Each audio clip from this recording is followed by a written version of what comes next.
துறை மாற்ற விவகாரத்தில் சிறுத்தைகள் அனைவரின் கருத்தும் ஒன்றுதான் என்றும் சிறுத்தைகள் அரசியல் மயமாவதை விரும்பாதோர் அவதூறு பரப்புவதாகவும் அமைச்சர் வன்னியரசு தெரிவித்துள்ளார்.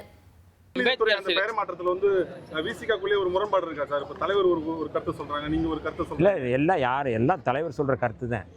தலைவர் சொல்ற கருத்து தான். தலைவருக்கு அடுத்து இருக்கிற எல்லா தொண்டர்களுடைய கருத்து ஒரே கருத்து தான். இது மாதிரியான அவர் ஒரு கருத்து இவர் ஒரு கருத்து அப்படின்னு சொல்கிறது ஒரு தவறாக கட்டமைக்கக்கூடியது. இது தொடர்ந்து செய்து வருகிறார்கள். நிறையா விடுதலை சிறுத்தைகள் இன்றைக்கு அரசியலில் ஒரு மையப்புள்ளியாக மாறுவதை விரும்பாதவர்கள் இம்மாதிரி அவதூறுகளை பரப்புகிறார்கள். அந்த அவதூறை நாங்கள் முறியடித்துக் கொண்டிருக்கின்றோம். இனி செல்லும் இடமெல்லாம் செய்தி. தந்தி டிவியின் வாட்ஸ்அப் சேனலை ஃபாலோ பண்ணினா செல்லருக்கும் இடமெல்லாம் செய்தி. இதோ QR கோட் இப்பவே ஸ்கேன் பண்ணுங்க, ஃபாலோ பண்ணுங்க.